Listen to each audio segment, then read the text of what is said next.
ॐ भद्रं कर्णैभिः शृणुयाम देवाः भद्रं पश्येमाक्षभिर्यजत्राः स्थिरैरङ्गैः स्तुष्टुवागं सस्तनूभिः व्यशेम देवहितं यदायुः ॐ शान्ति शान्ति शान्तिः.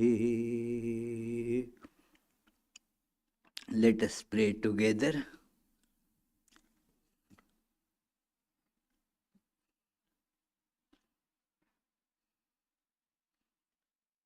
We offer our salutations to the all-loving being who endows all beings with consciousness.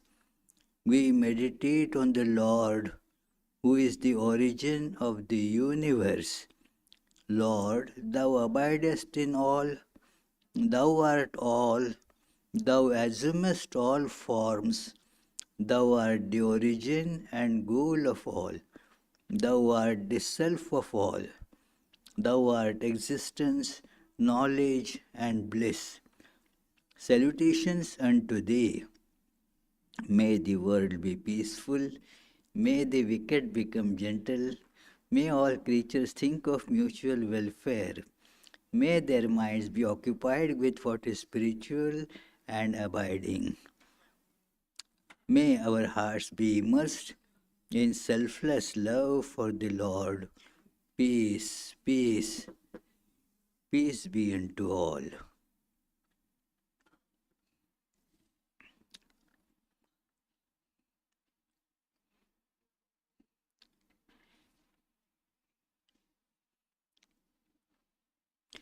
This is a very beautiful slide made to describe today's topic. Let us begin with the prayers to Swami Vivekananda. Tam Deshikendram Paramam Pavitram Vishwasya Palam Madhuram Yatindram Hitaya Nrinam Naramurtimantam Viveka Anandamaham Namami. Salutations to the pure, perfect source of the teachership of humanity and the protector of the spirit of reaching the goal, and who has taken human form in Vivekananda.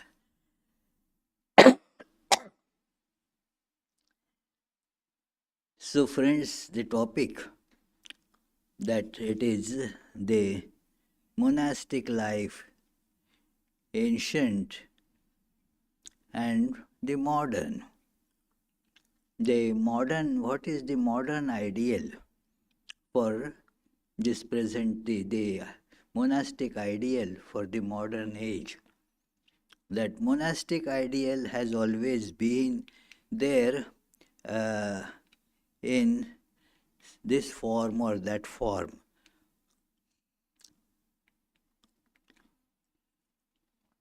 And that is the eternal ideal, to experience the ultimate truth and molds one's life accordingly. The monastic life is to not to get embroiled in the activities, in actions which are contrary to this ideal.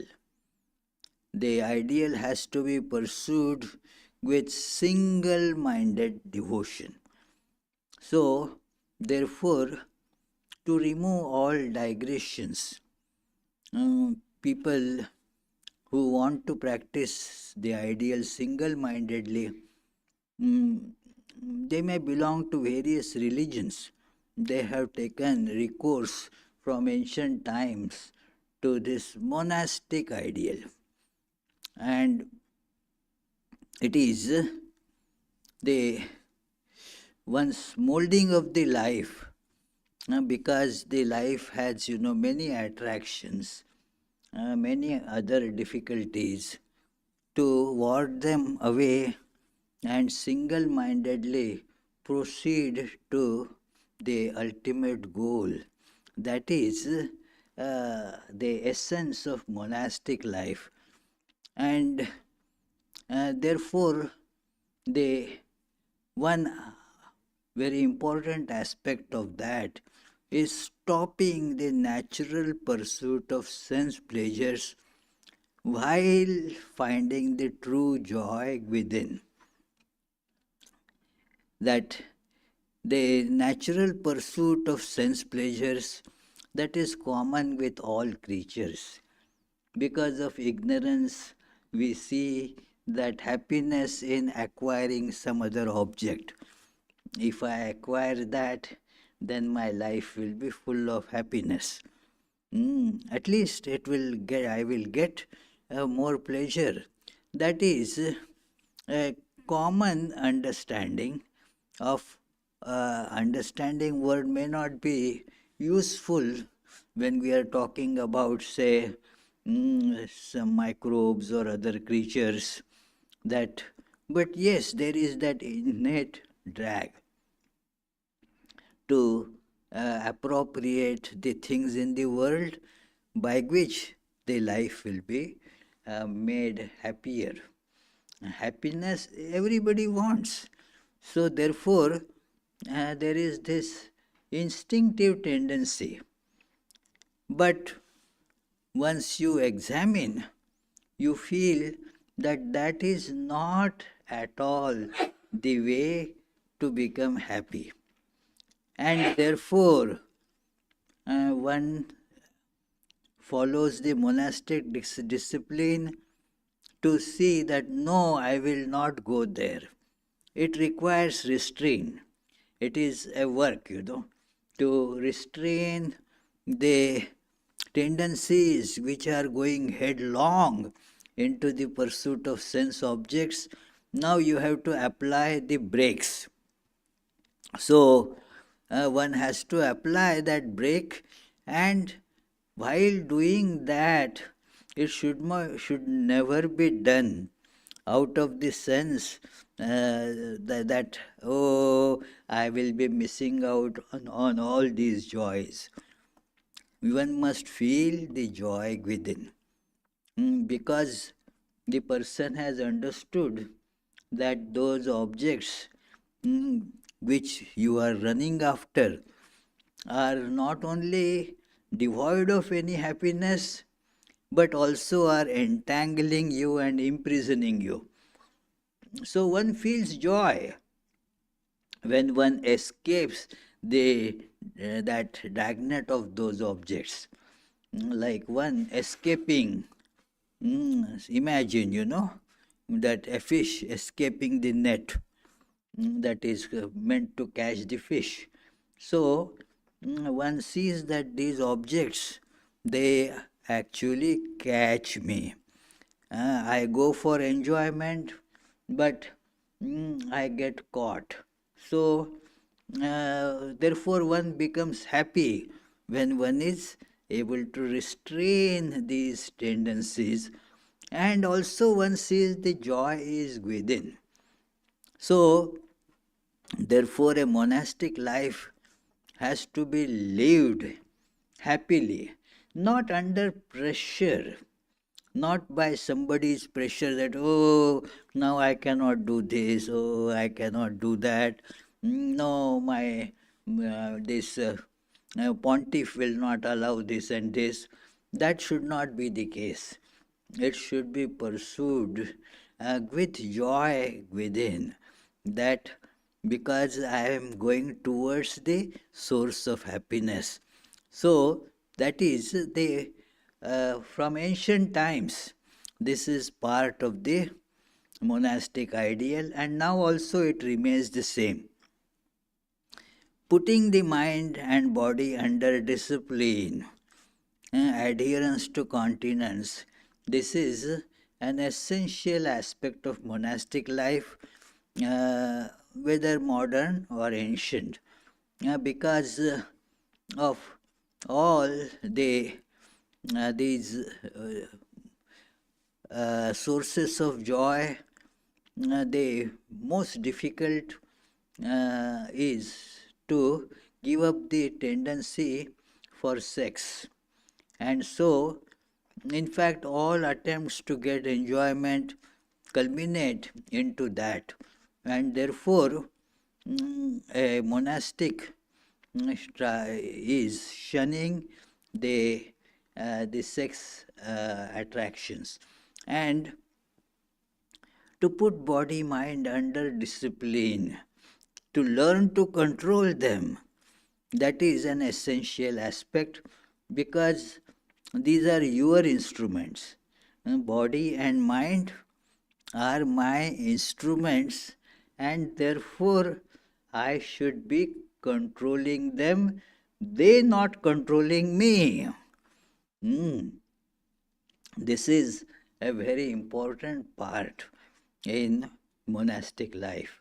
Let me have control of the senses and mind. In fact, the excuse me, the word Swami essentially means master. Master of what? Master of body and mind. So one has to develop that mastery over one's body and mind. Whether ancient times or modern times, all these are included in the eternal monastic ideal.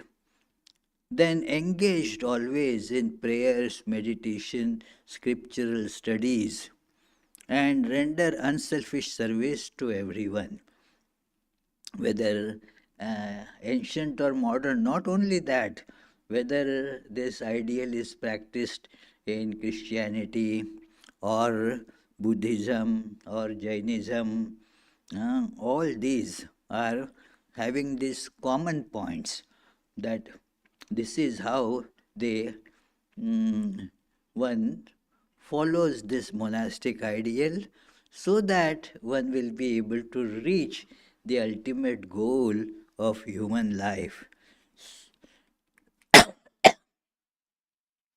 And you must be aware, having been listening to these classes for quite some time, almost all ancient religions had monastic ideal. The exception of organized Judaism, it doesn't seem to propagate that idea of being a monastic. And most Islamic sects also do not advocate the monastic life. But otherwise, every other religion has advanced or advocated monastic life. But the problem is, it is not easy to get. 99.99% people, they have very powerful tendencies for worldly enjoyment. And just telling, hey, stop it, it doesn't get stopped. So, therefore, okay, you cannot jump there at one go. Let us provide baby steps. So this was developed from Vedic period in India, that this, okay, develop your life gradually. So the 4 stages are told there, because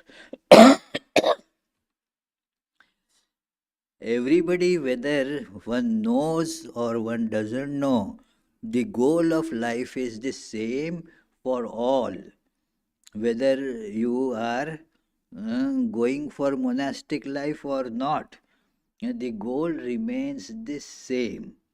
And therefore, everyone should, according to this thinking, which makes sense, that everyone should become monastic in the end. This is what one must do.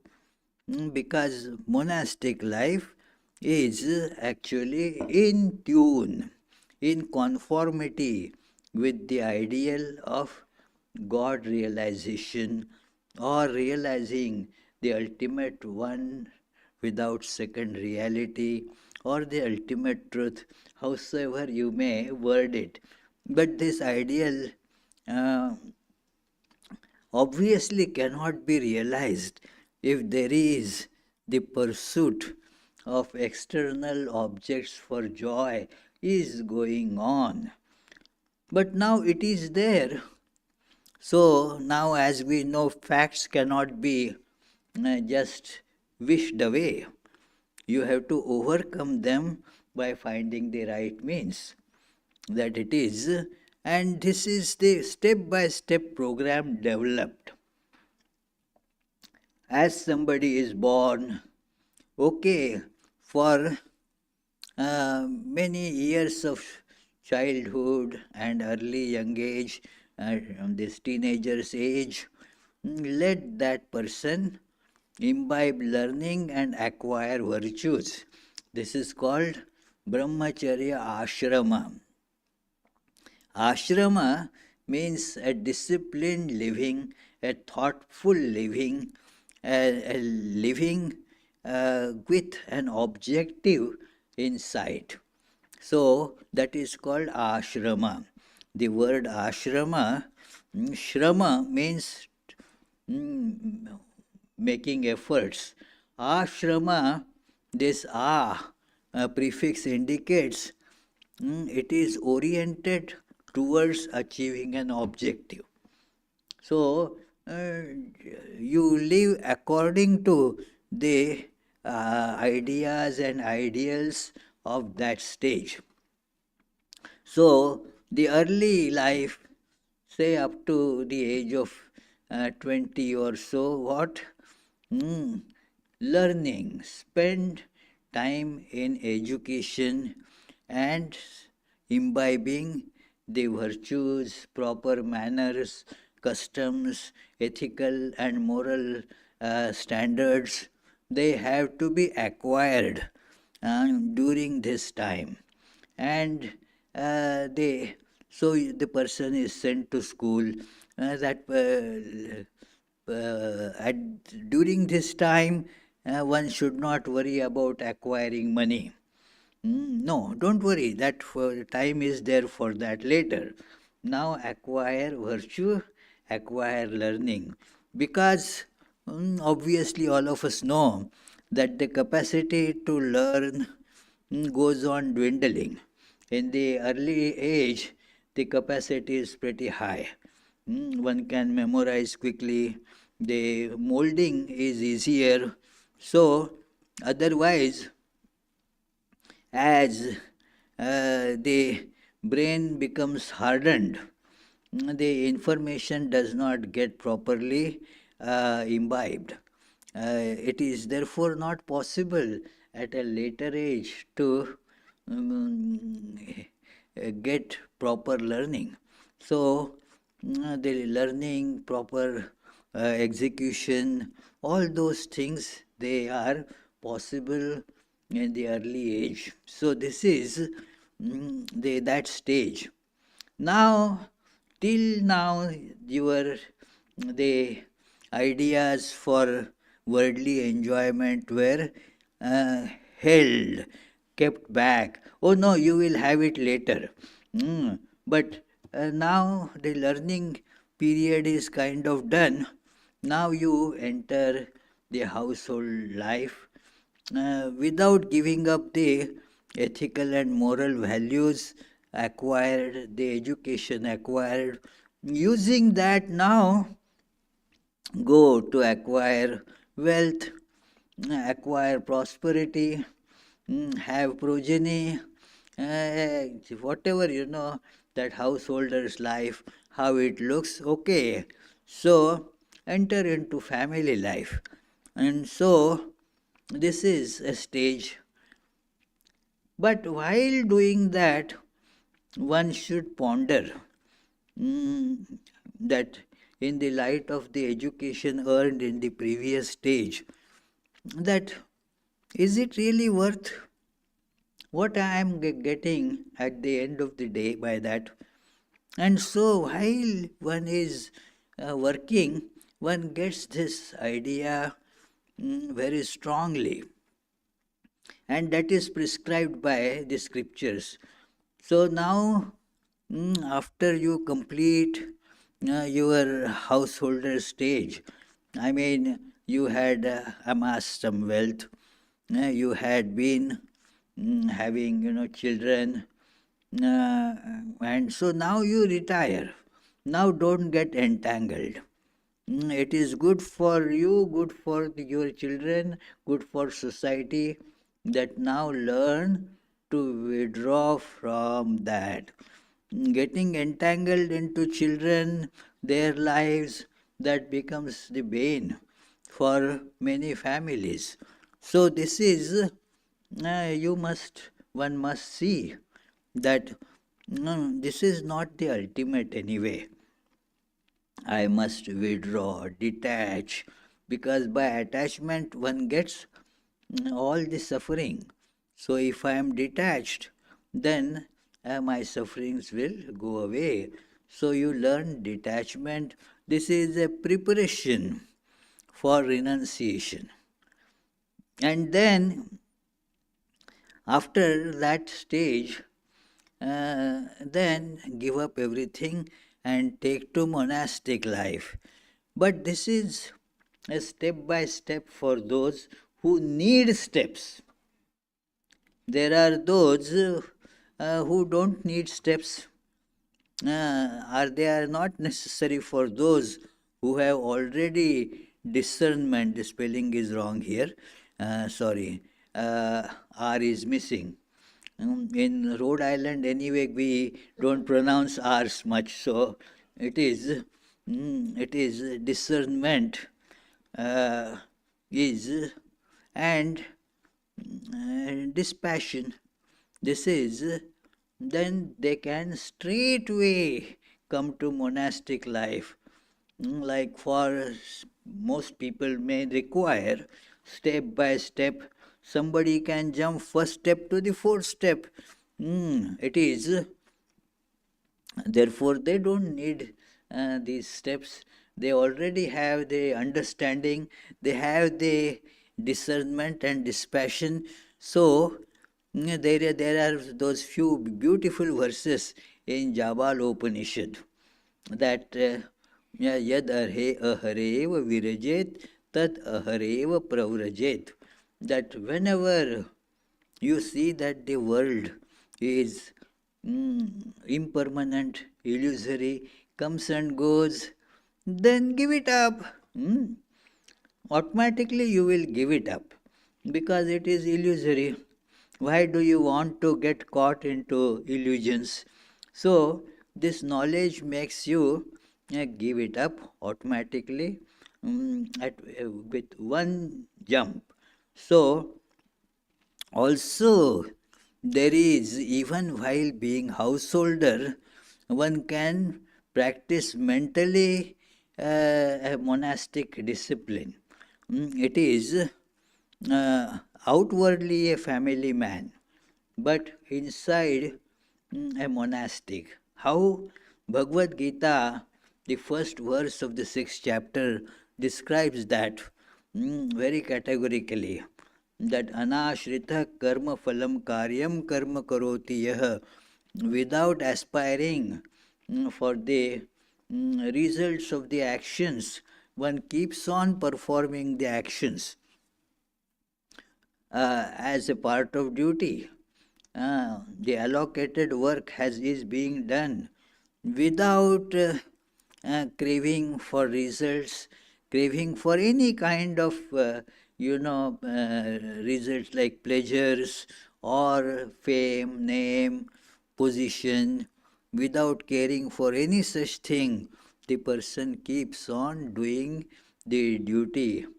Ah, so he is called sasannyasi. That person is to be considered a sannyasi, a monastic.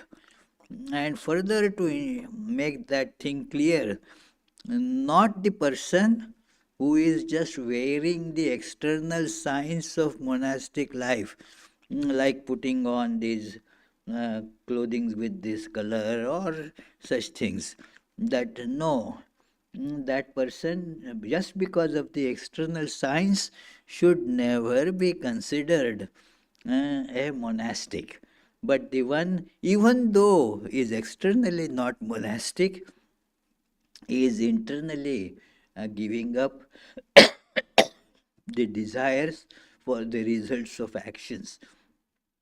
So, this is the uh, ideal that has been described since ancient times. Sorry, friends. It is. So, in the modern times, there have been changes. There has been in Indian context a time of big degradation in monastic systems. What that degradation was, many monastics thought that we should not work because work causes entanglement. There are the scriptures which can be interpreted to mean like that no work for us.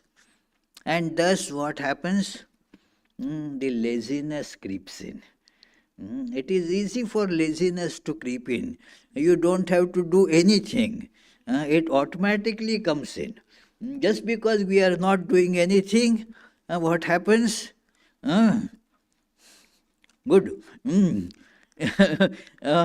One becomes lazy. So it is the, and thus it causes the deep degradation. So people who would not want to work or are not capable of working, not capable therefore of householder life, because householder life demands work, you have to work.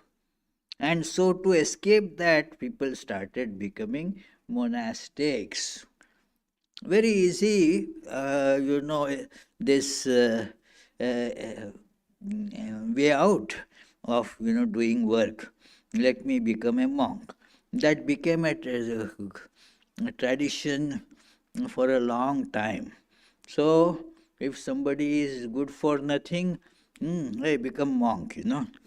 It is while walking on the street in Uttarkashi, I saw one little child was getting somewhat stubborn, obstinate, and then the mother was scolding. The child was crying. The mother gave a few blows also. And then when she saw myself, we two other monks were there, she called us that, oh, please come here.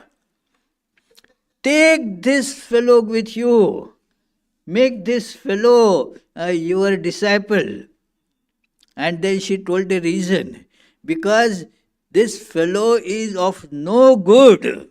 Ah, so, so the idea is if anybody person is no good, can become a monastic. Looking at me, you might have come to that conclusion, but that is, it was a general thing that if somebody is not good for any householder's life, okay, become a monk. And that became a widespread situation for hundreds of years, barring some exceptions. Many became monks just to avoid work. They would then get entangled into many addictions, like this opium and marijuana and whatever. So they would get into that, and thus seeing this, Swami Vivekananda in person saw these things, and these monks therefore wouldn't work.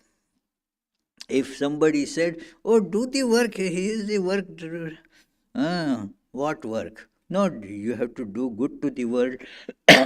Oh, the world doesn't exist at all. This world is neither in the past, nor in present, not in future. Teen kaal mein nahi hai.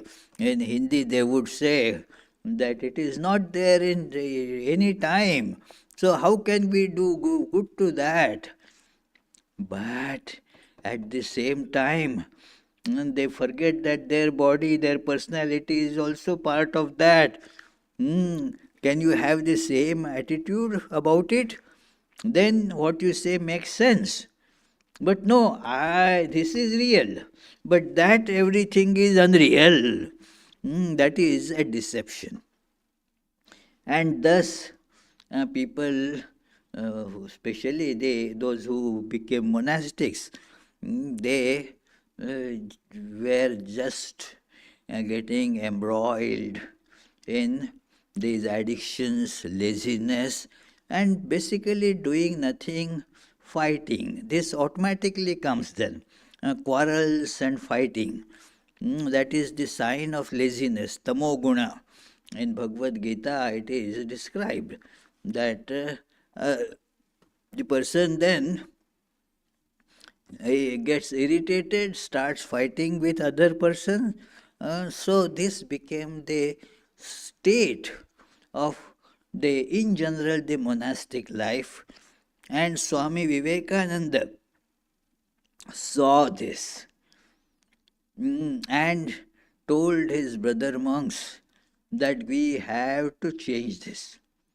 In the light of the teachings of Sri Ramakrishna, he therefore gave this modern ideal that serve people. There is a very beautiful lecture by Swami Vivekananda. It is not fully recorded, only the excerpts is there. It is the lecture itself is short. That is how Vivekananda introduces it. I will in brief I will tell you the ideal for monastics. So the title is Sannyasa, means monastic life, its ideal and practice.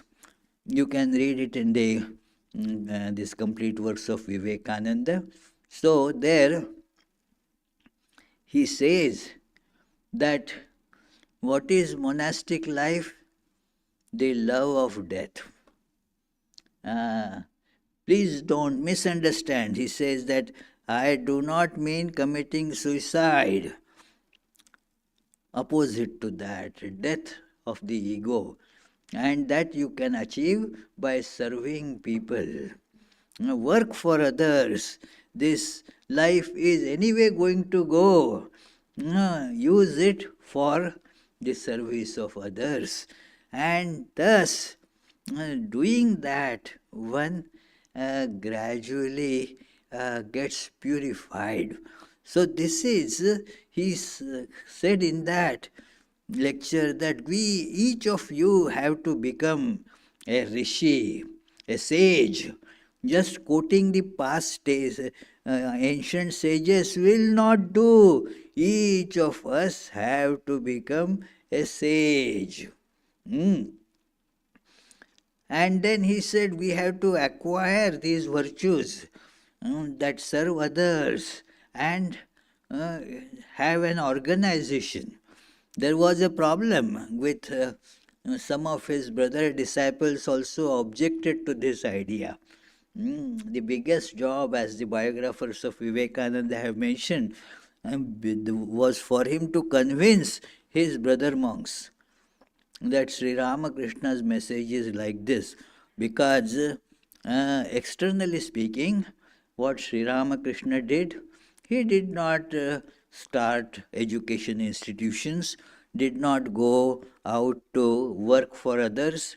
All the service activities, he always mentioned God realization is the goal of life, and therefore get immersed in the spiritual practice.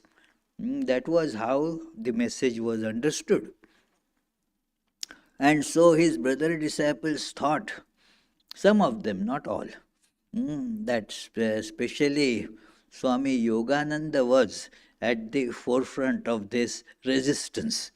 He said, Sri Ramakrishna never said these things. You have gone to the West, and from there you have learned these ideas and are now going to impose on us? No. So then gradually they all came around, knowing that Vivekananda is the true embodiment of the teachings of Sri Ramakrishna.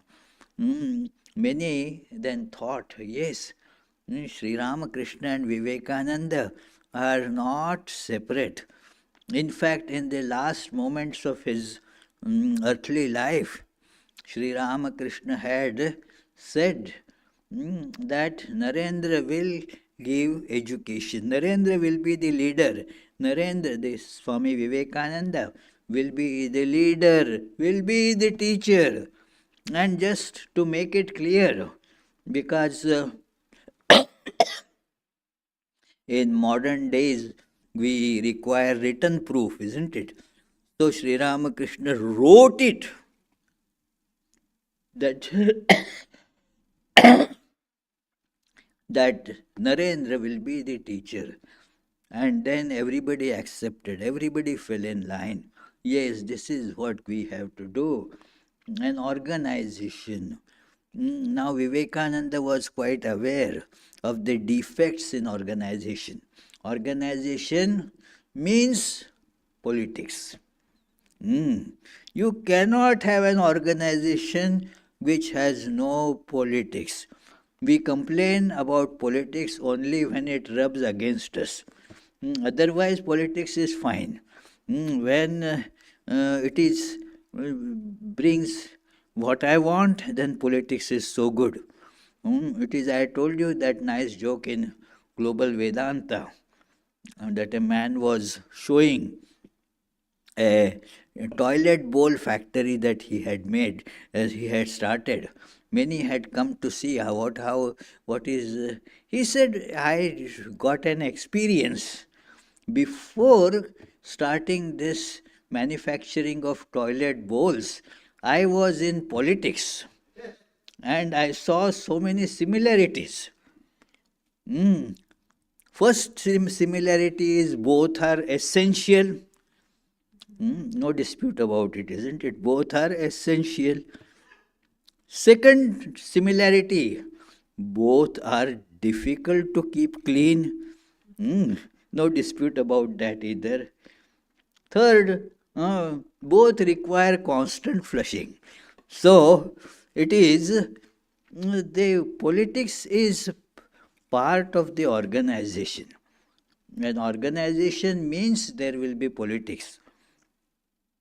This is an inherent defect in organization, but we cannot do anything far reaching and on a big scale without organization. Individually, you practice the ideal, that is okay, but it cannot have a far reaching this message. And so one has to practice this in an organized manner. That is how Vivekananda started. Actually, it is said that Sri Ramakrishna himself started this organization. Vivekananda gave it a form and a legal status. So, it is Ramakrishna Mission, Ramakrishna Mutt and Ramakrishna Mission, and this became the motto of it, that Atmano Mokshartham Jagad Hitaya, for the liberation of oneself and good of the world. A very, lofty and yet most practical ideal. That and it is said that, although I didn't get the quote, he got it from Rig Veda. So it is Atmano Mokshartham Jagadhitaya cha. Wikipedia gives that this is actually an adaptation from the ancient Rig Veda.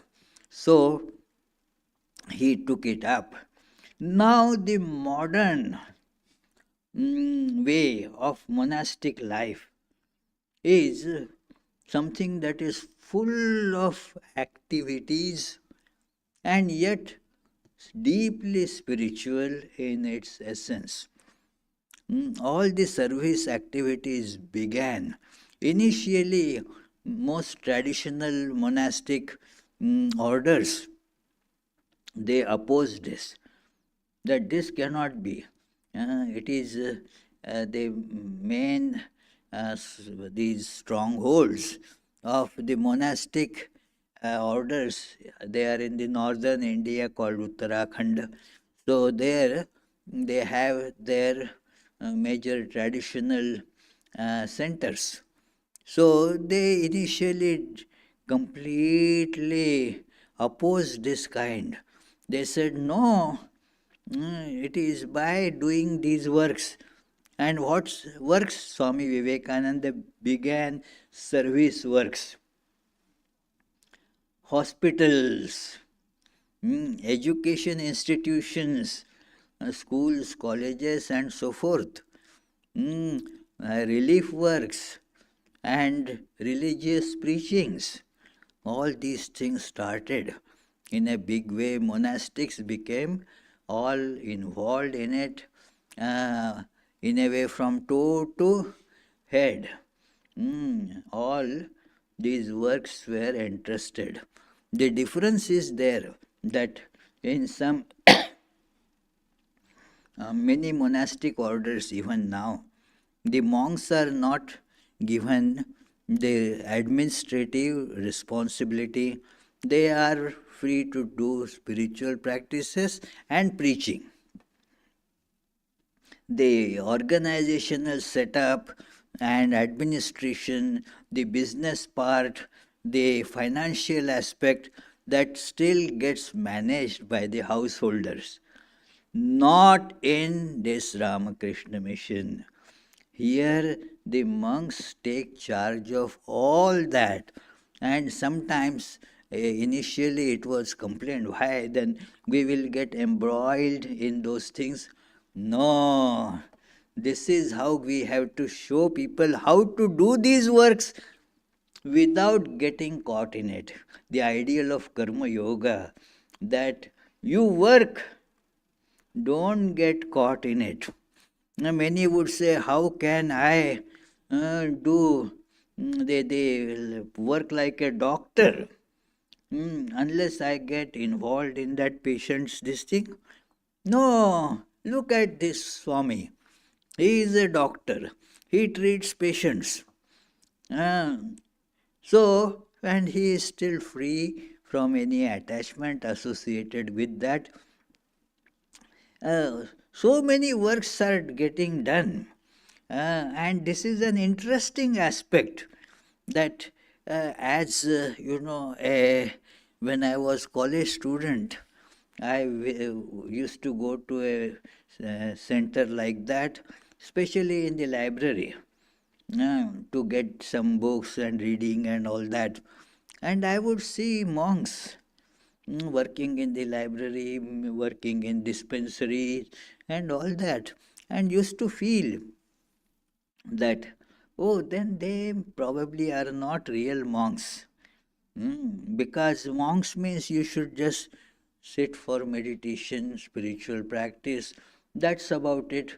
Now they are doing this work, administrating these works, that works, doing the accounts. So it would be difficult for them to take up the spiritual disciplines. But soon I was disillusioned that no, they are doing the work, but they are not caught in the work. So Swami Vivekananda said that the householders will have to learn how to work from the monks who are uh, doing all different works while holding on to the spiritual ideal. So this is a new way.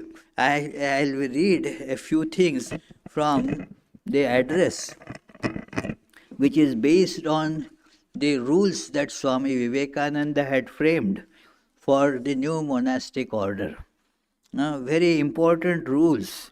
The rules, they are rules, but what actually they are the guidelines for holding on to this twin ideal that for the liberation of oneself and good of the world, Atmano Mokshartham Jagadhitaya cha.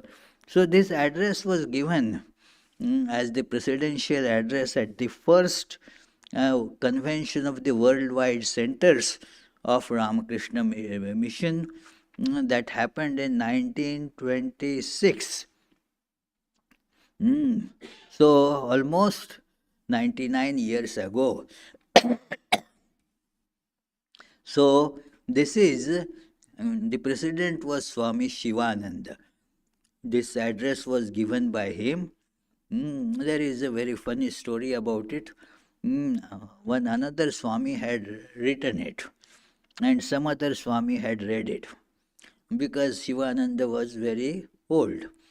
And so, when the address was read, I think it was Swami Paramananda who read it, and Nikhilananda had written it.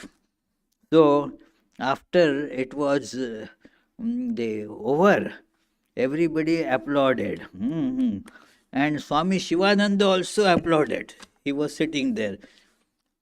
Oh, but it was your lecture. Huh? No, what does it matter? He wrote it and he read it, and it was very good. So, they some important messages in that are they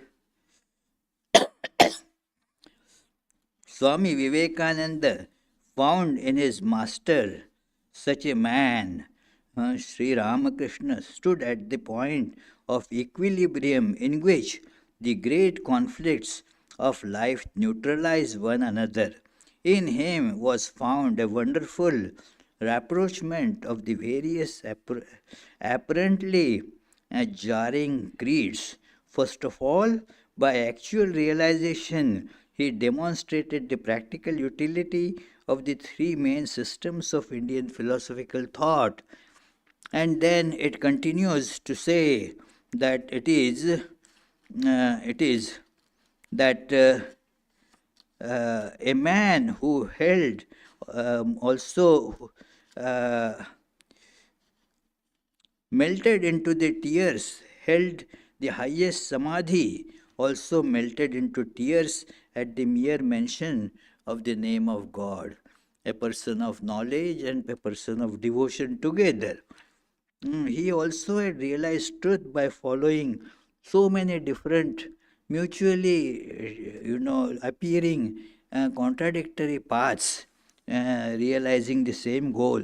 And this was accepted as the goal of the new order.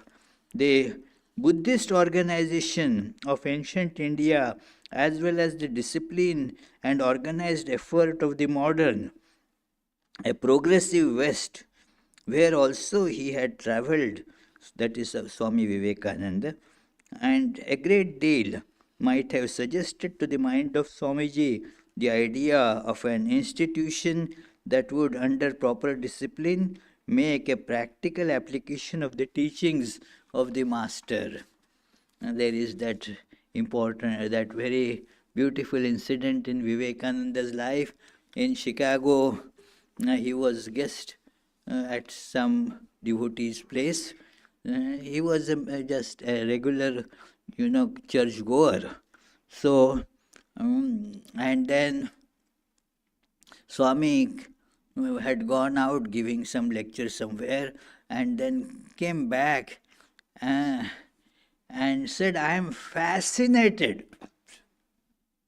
So the hostess there thought that this young monk got fascinated by some girl. Mm. So she asked, who is that fortunate girl? Said, not a girl, not a woman. I am fascinated by the institution, the organization.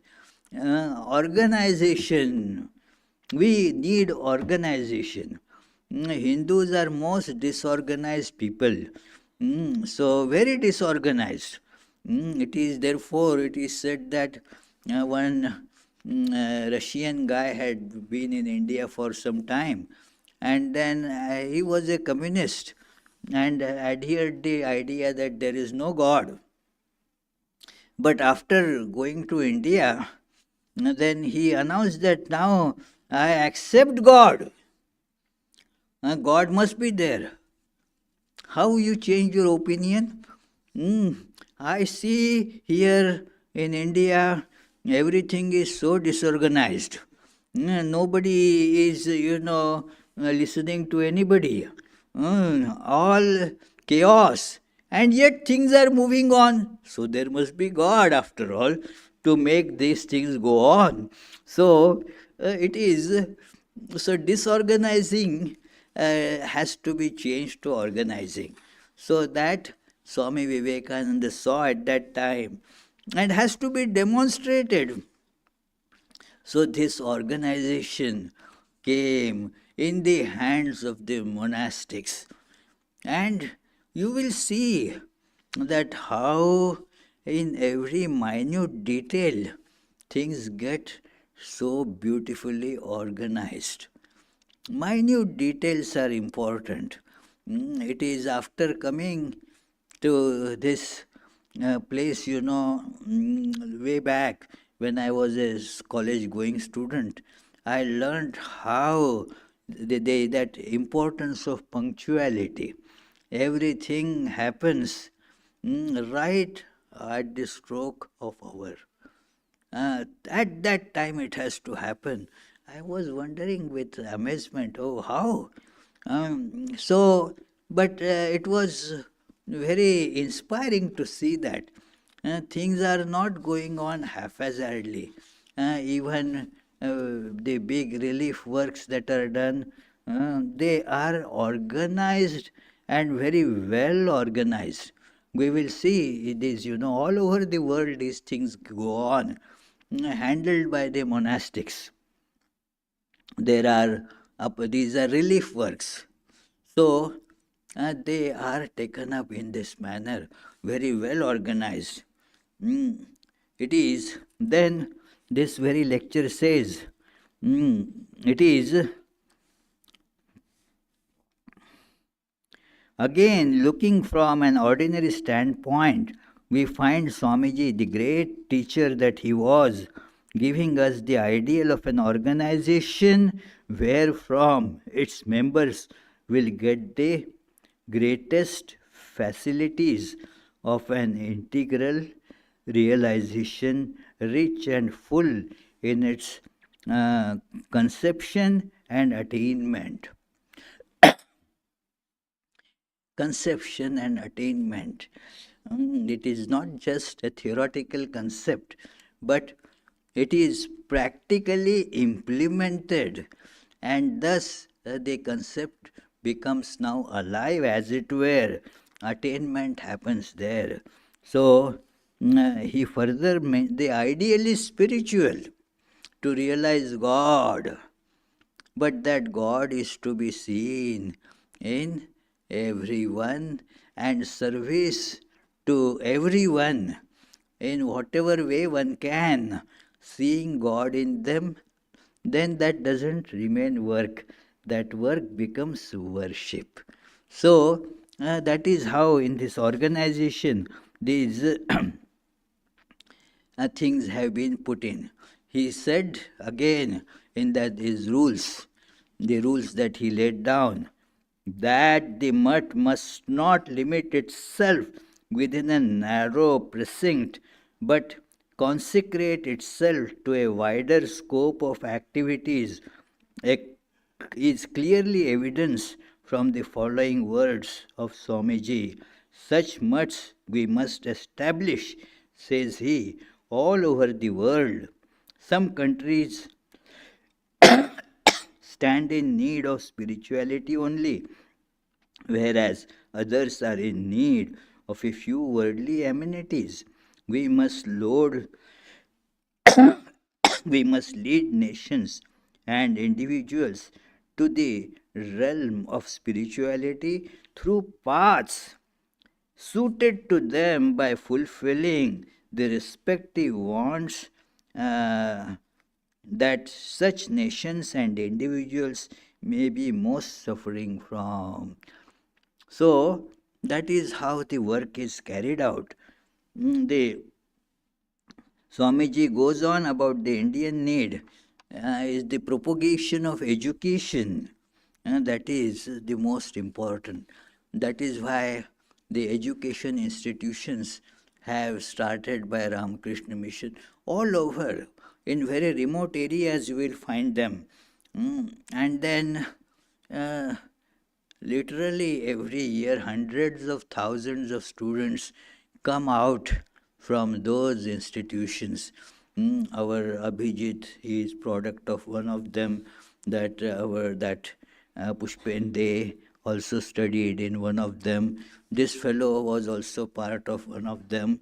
So you can see that these institutions, they are very different in their nature from they of course have the educational excellence, but apart from that, a moral grounding is put in there. So it is so this is how the modern monastic disciplines you can see being practiced. It is uh,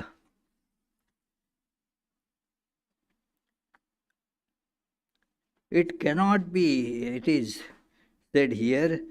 Therefore, Swami Vivekananda said emphatically, everyone must bear in mind that a man who shows the slightest deficiency in a way of the above mentioned ways has not been properly cast in the mold of Sri Ramakrishna. These four yogas, that that ideal of work, of devotion, of meditation, and of knowledge. All these four paths, technically known as Karma Yoga, Bhakti Yoga, Raja Yoga, and Jnana Yoga. One should, even if somebody is showing deficiency in one of them, then that person is not molded in the mold of Sri Ramakrishna. So this is the modern this ideal. The essential aspects remain the same. No compromise on that. There will be the practice of this discernment, dispassion, they are to be there. The idea of celibacy, continence has to be adhered to even in this age. The ideal of keeping our body and mind in under control and discipline, that also is held. So it is not craving for any enjoyment outside, that also is adhered. So there is no change. What changes is the social situation. And so this in society the monks become different. Now we monks do not go to beg food like the ancient monks used to do. token, as a token, we do it at the time of our ordination into sannyasa. We go out and beg food. Or some other time also, if somebody chooses can do. But here the begging is done for, say, donations to run the various works. These donations, they buy food also for the monastics. So thereby, the ideal of begging food has been practiced now differently, but the ideal remains. Then nothing belongs to me. That is an important ideal. That is again an important part of monastic life. That no personal property, no personal belongings, no these family connections, all have to be discarded. That is practiced like in ancient times. But the main difference is getting engaged in an organized way and worldwide. Now the world is now becoming one due to scientific and technological advancement, also through the travels. So the ideal should be something that can be appreciated in all parts of the world, and therefore this is what Swami Vivekananda said, the ideal for the monastic life in modern times. So thank you very much. Please ponder over this for a minute or so, and then in case if you have a question, please feel free to voice it or type it if you are on web.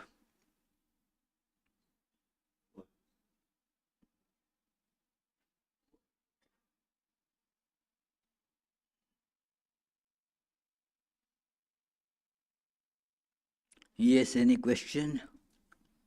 Or Tilak ji has a question.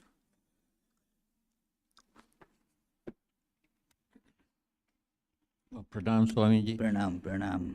Swamiji, when did the dress code appear, and why has it not changed, and what restrictions does it impose on one's lifestyle when you're traveling, etc.? See, the dress code is not as strictly adhered. There is not actually a dress code. One should put on these things, but that also was started by Swami Vivekananda and became popular. But that this ochre color robes, but they are basically the ochre soil in which you dip the white cloth, and that gets this color. Actually, this my wrap cloth is like that. It is, but when it is very cold, or the social etiquettes are different, then you need not have to bother about that. The dress does not make anybody monastic. So, this is an important thing. There is a very nice book, an old book, written by the sociologist G.S. Ghurye, G.S. Ghurye, Indian Sadhus. And it gives various customs from the Rigvedic time of the different orders. And he mentions that before the advent of Vivekananda, there was no such idea that one has to put on the ochre robes. There is no mention of ochre robes in any of the scriptures. So, but it is a custom because Vivekananda became, such an important figure, and so people started following that example. That's all. Yeah. Any other question? Any question upstairs? No. There is one question. No question. No, there is one question. One question. Yes. Okay, okay. Question from Beverly Collins. Hello, Beverly. Sri Ramakrishna said the avatar has the power to bring the jiva through 10 lifetime in one. Did he ever say what would prompt him to do this? Please repeat the question, brother. Sri Ramakrishna said the avatar has the power to bring the jiva through 10 lifetimes in one. Did he ever say what would prompt him to do this? Yeah, avatar has all powers, and he has bestowed liberation on many like that. So it is, you can see, for example, that somebody saluted him. He was actually a sanitation worker there. So, and Sri Ramakrishna bestowed him with liberation. It is, there are such incidents, but he actually made everybody go through the rigorous spiritual discipline. There are exceptions, but otherwise, everybody is told to go and have the spiritual disciplines rigorously practiced. Yeah. So let us conclude with the closing prayer. Oh, we have to tell about the upcoming programs. The coming Sunday, there is again a lecture about Vivekananda, and the title is Vivekananda's Introduction to Raj Yoga. It is a great book, and that introduction is very powerful for understanding the science of Raj Yoga as different from the other sciences which are practiced, like say mathematics or astronomy, physics, and so forth. So that introduction was very helpful to me, and so I decided this time to speak about it on coming Sunday. The other Tuesday, Friday classes, they will go on as usual, 7:30 p.m. Tuesday the topic is Gospel of Sri Ramakrishna, and Friday it is the stories from Srimad Bhagavatam. Morning, evening meditations, and these prayers, they go on as usual. Please recite the closing prayer loudly. May the Divine, who is Father in heaven of the Christians, Holy One of the Jewish faith, Allah of the Muslims, Buddha of the Buddhists, Tao of the Taoists, Great Spirit of the Native Americans, Ahur Mazda of the Zoroastrians, and Brahman of the Hindus, lead us from the unreal to the real, from darkness to light, from death to immortality. May the all-loving being manifest himself unto us and grant us abiding understanding and all-consuming divine love. Peace, peace, peace be unto all. Now there will be the arati. If you want to go in the hall, please remove your footwear right under your chair.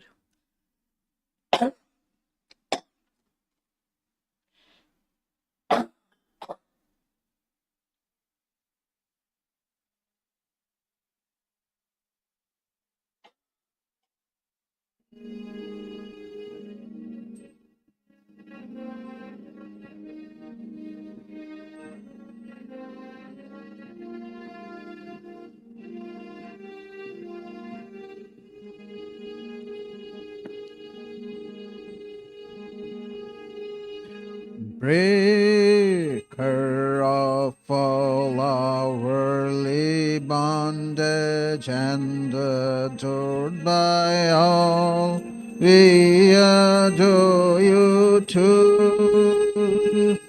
Stainless slaughters in human form. Stainless slaughters in human form. Transcendent yet filled with love. You free us from the stain of sin and ornament our world. Consciousness is the form. Your eyes always purified by knowledge. Your eyes always purified by knowledge. Looking at them, illusion is gone. Ocean of shining love and feeling, ever inebriated in your infinite love. Your feet always dear to your devotees. Your feet always dear to your devotees. Form a boat to cross this world. Reveal to us as God incarnate and the Lord of all things, helping us join with you. Your mind's always set in the divine light. Your mind's always set in the divine light. This we can see through your grace. Destroyer of worldly sorrow and compassion, soul infinite is your word. Your life's offered for the world's deliverance. Your life's offered for the world's deliverance, saving us from darkness and fear.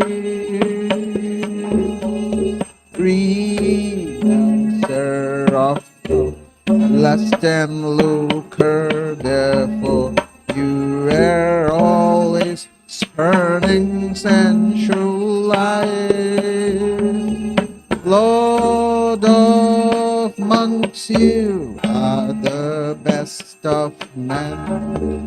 Lord of monks, you are the best of men. Grant to us pure love for you. You're fearless and you're free from doubting, with your mind very firmly resolved.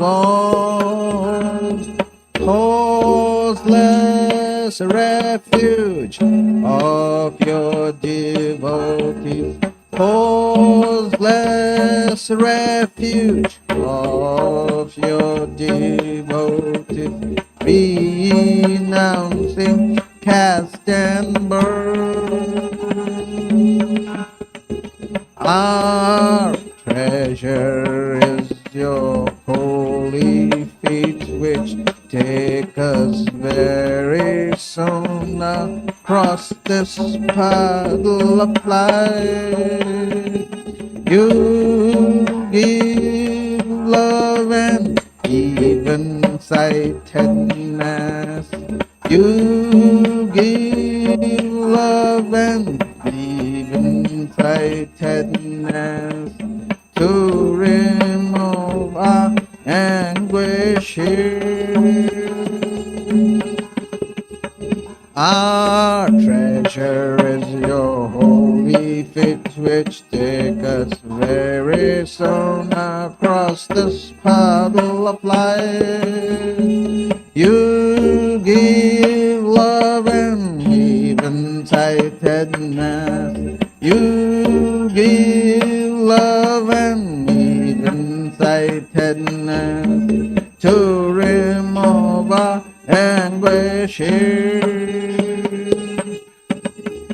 Greetings to you, O Lord, beyond both speech and mind. Greetings to you, O Lord, beyond both speech and mind. Yes, you are the basis of both. O Lord, yes, you are the basis of both. Great light of all lights, blazing in the heart's gate. Great light of all lights, blazing in the heart's gate.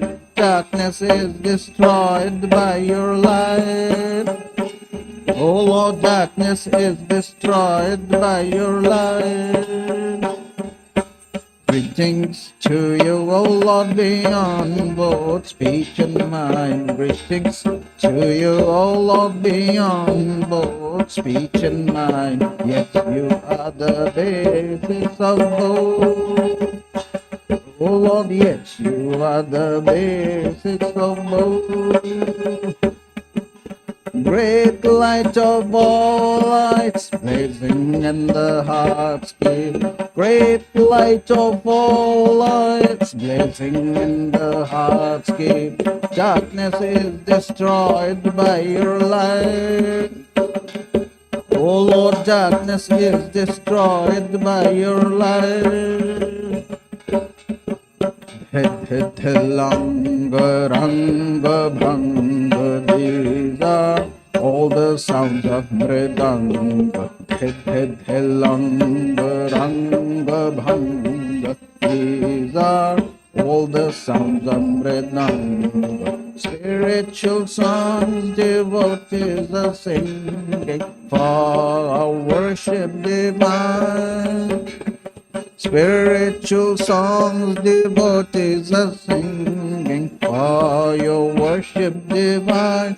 Jaya Jaya for your worship divine. Hara Hara for your worship divine. Shiva Shiva for your worship divine. Breaker of all our worldly bondage and to thy all we adore you too. Jai Shri Guru Maharaj Ji Ki Jai.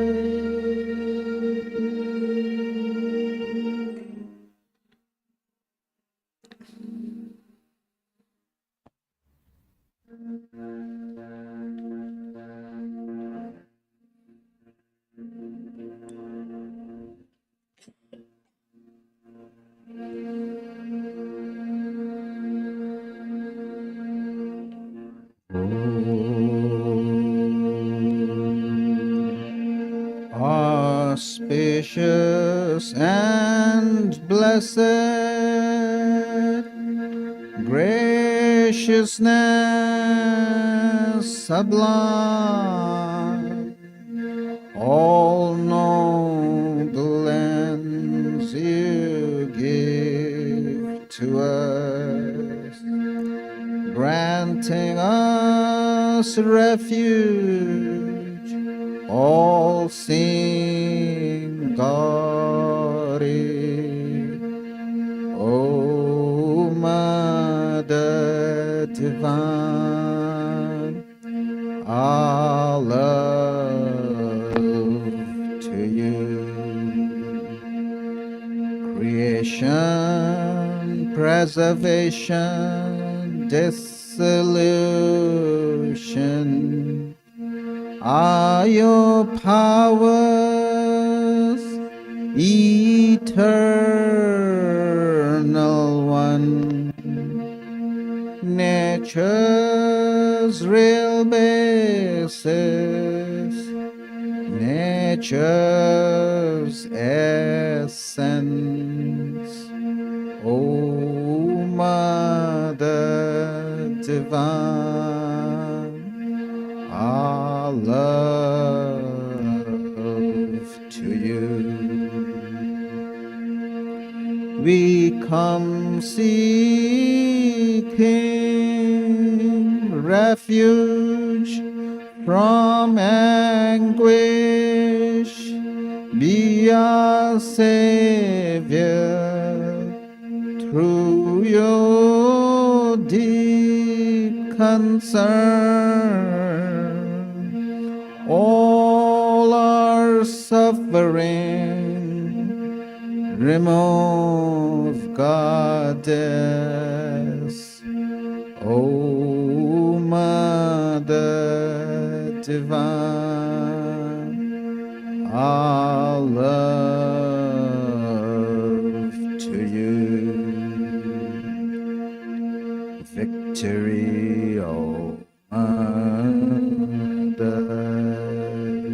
Divine, our love to you. Blessed Mother Divine,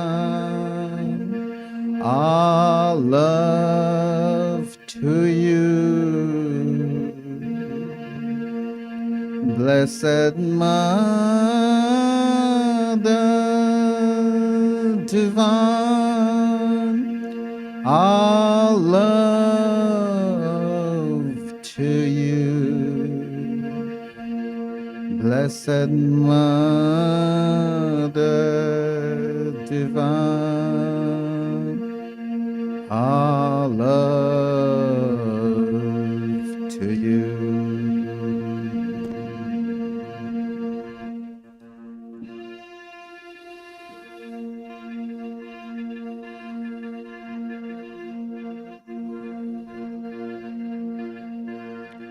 Jai Shri Ram Krishna Dev Ki Jai. Jai Shri Sarda Devi Ki Jai. Jai Shri Swami Vivekananda Ki Jai. Jai Shri Buddha Dev Ki Jai. Jai Shri Jesus Christ Ki Jai. Jai Shri Swami Sardananda Ki Jai.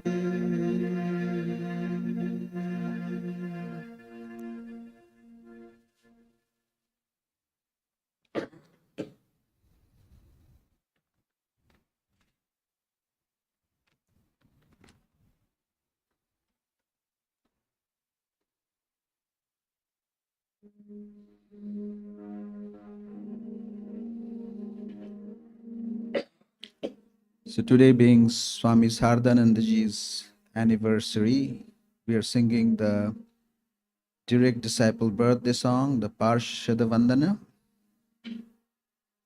And we'll repeat the line for Swami Sardanand one more time.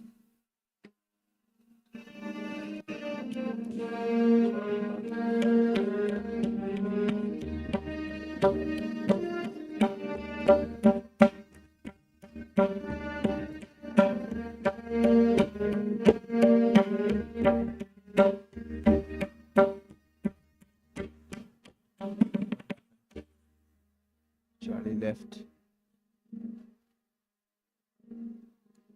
Who's doing?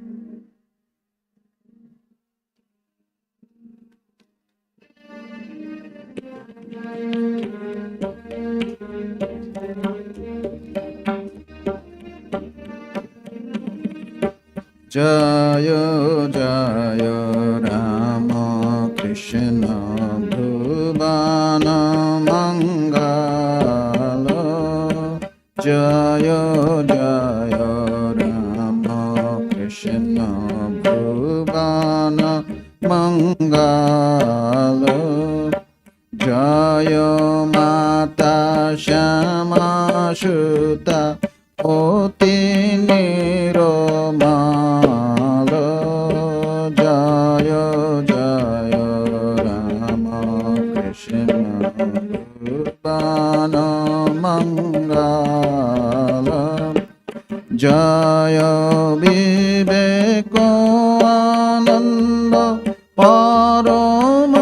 দয়ালো প্রভুর মানস সুত জয় শ্রী রাখালো জয় প্রেমানন্দ প্রেম ময় কলেবর জয় শিবানন্দ জয় লীলা সহচর যোগী যোগানন্দ জয় নিত্য নিরঞ্জন জয় শশী গুরুপদে গত তনুমান জয় জয় রাম কৃষ্ণ ভুবন মঙ্গল সেবা পর যোগী বর অদ্ভুত আনন্দ অভেদ আনন্দ জয় গত মহবন্ধ যোগর ত্যাগ ব্রত তুরীয় আখ্যাত শরত সুধীর শান্ত যেন গণনাথ রিপিট শরত সুধীর শান্ত যেন গণনাথ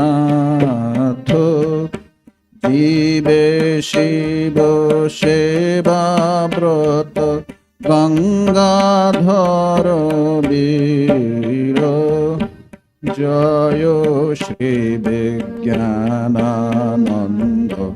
প্রশান্ত গম্ভীর প্রধান গোপাল মাতৃ সেবা পরায়ণ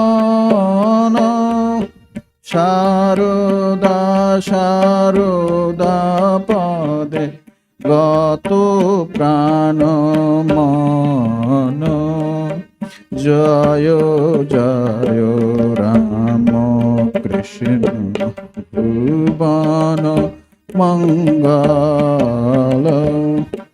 বালক চরিত্র জয় সুবোধ সরল নাগোবার ত্যাগ বীর বিবেক সম্বল কথামৃত বরিশান গৌর জলধর গিরিশ ভৈরব জয় বিশ্বাস আকার রাম কৃষ্ণ দাস দাস জয় সবাকার রাম কৃষ্ণ লীলা স্থান জয় বারম্বার রাম কৃষ্ণ নাম জয় শ্রবণ মঙ্গল ভকত বাঞ্ছিত জয় চরণ কমল জয় জয় রাম কৃষ্ণ ভুবন মঙ্গল জয় জয় রাম কৃষ্ণ ভুবন মঙ্গল।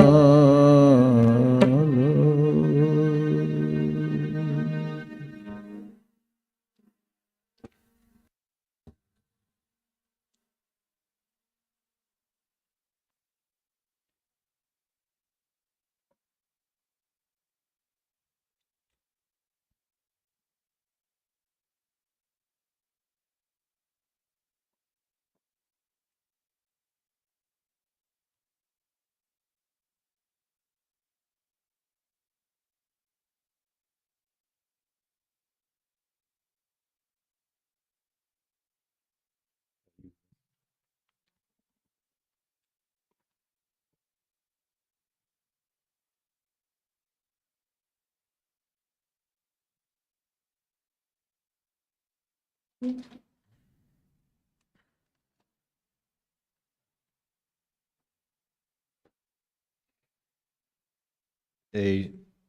short biographical reading on the birth anniversary of Swami Shraddhananda. His birth name was Sharat Chandra Chakravarti. His monastic name means the one in the bliss of the giver of knowledge. He was born at 125 Amherst Street, North Kolkata, off Mahatma Gandhi Road, on December 23rd, 1865, and passed away on August 19th, 1927. The lunar calendar is the 6th day after the new moon of Paush. His education was at the Albert School, the Hare School, and St. Xavier's College. His hobbies were debating society, exercise, and later tablas and singing. His religious influence was at F.A. Lafont, principal of Xavier School, tutored Sharat in the Bible / Christianity, and the Brahmo Samaj. His first meeting with Sri Ramakrishna was sometime at the end of 1883 with cousin Shashi, future Swami Ramakrishnananda, and friend Kali Prasad.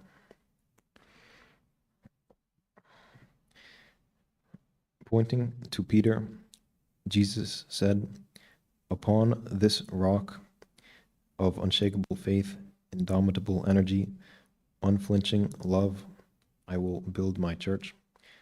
Likewise, Sri Ramakrishna had once sat upon the lap of Sharat and said, "I was testing how much weight he could bear." Such was the foresight that Sharat would carry the weight of responsibility of the mission for 30 years.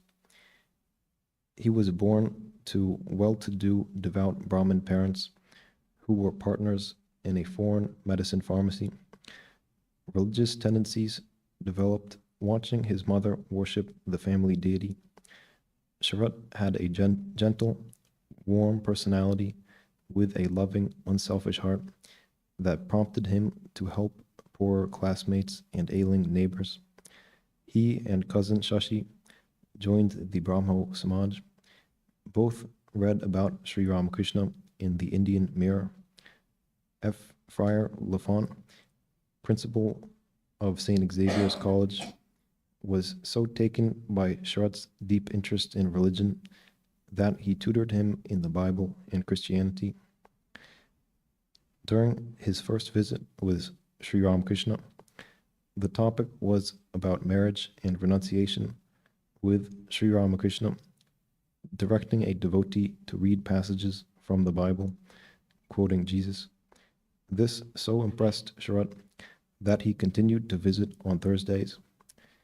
He had once met Narendra at a friend's gathering and considered him to be conceited, arrogant, and bad-mannered. Later, he heard Sri Ramakrishna so heartily praise a boy named Narendra that he wanted to meet him. Imagine his surprise to meet that same Narendra whom he thought so poorly of previously. From then on, their friendship flourished. Sri Ramakrishna said, "A good housekeeper knows which lid goes with which pot." In 1885, Sharat finished the fine arts examination. His father wanted him to study medicine and enter pharmacy. This created a dilemma for Sharat.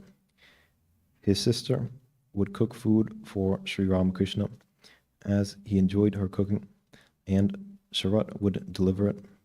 Yet it was known that Sri Ramakrishna could not take food from the hands of lawyers or doctors, and he told Sharat that he would not be able to take food from him.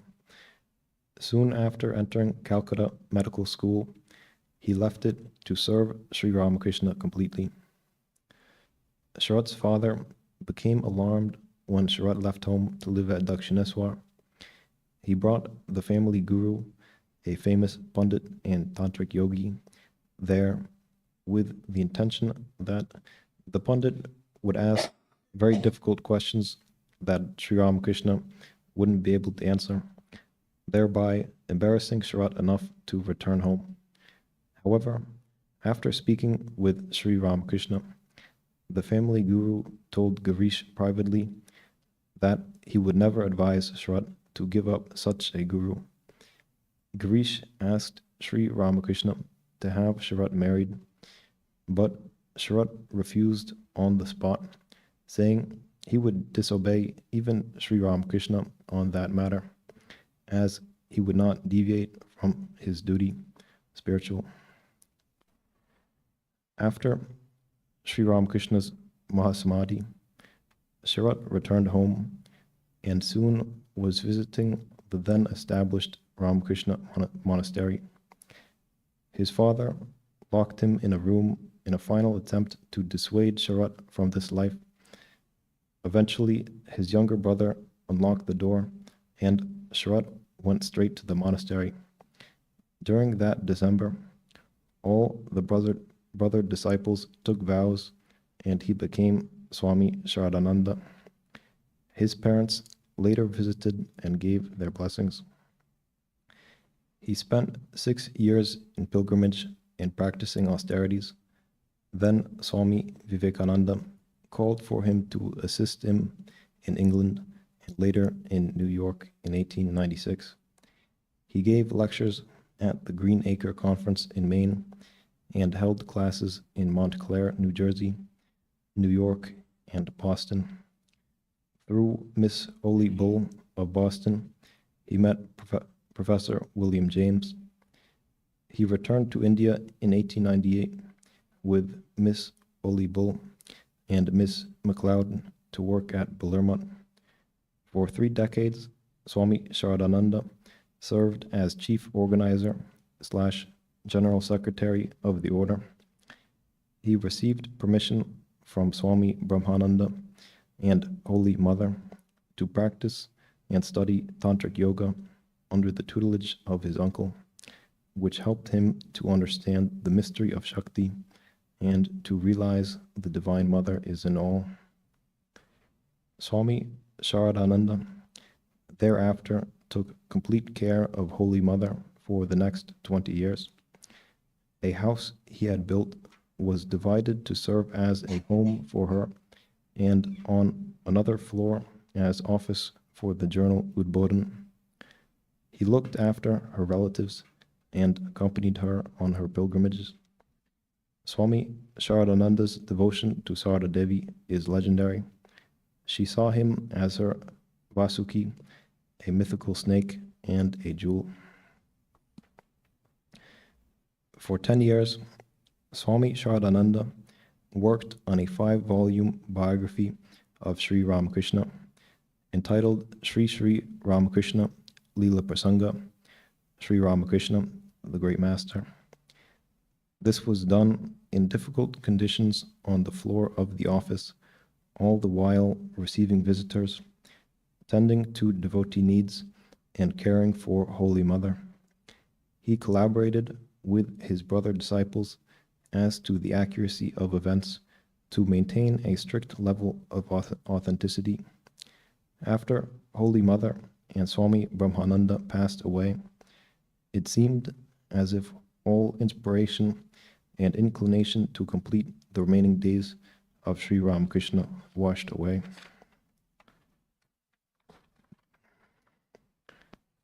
Swami Sharadananda exhibited total balance in his emotions and behaviors, never losing his calm. This is known as Stita Prajna, a man of steady wisdom. Swami Sharadananda has been described as an Ajata Shatru, one whose enemy has never been born. Both his humility and respect for human dignity was boundless. He gave freedom, trust, and an outpouring of love to all he encountered. He was the refuge for the fallen, dejected, rejected, unruly, or disturbed individuals who, through his loving patience and silently active example, brought positive results. After Holy Mother passed away in 1920, and then Swamis Brahmananda and Turiyananda in 1922, Swami Shraddhananda withdrew more from active roles in the order. He refused the vote to become president of the order, stating that he was appointed secretary and would continue with that position. He then began to initiate aspirants and sannyasa/brahmacharya vows to the monks. In 1926, he convened the first convention of the Ramakrishna Mutt and Mission in Baler Mutt, lasting 1 week. His speeches were considered to be guidelines for the next generation of disciples. In the final years, his health began to fail with diabetes, high blood pressure, and rheumatism. In August 1927, he suffered a stroke and also high fevers lasting 13 days. On Friday, August 19th, 1927, the birth anniversary of Sri Krishna, he breathed his last. At that same moment, it is said that Swami Shivananda heard his sweet, melodious voice saying, "I am going to Kashi." He was asked how it was that he loved everyone so. Swami replied, "I prostrated before Sri Ramakrishna. The Master appeared before me and said, 'You love all because you find me in all.'" Salutations to Swami Shraddhananda.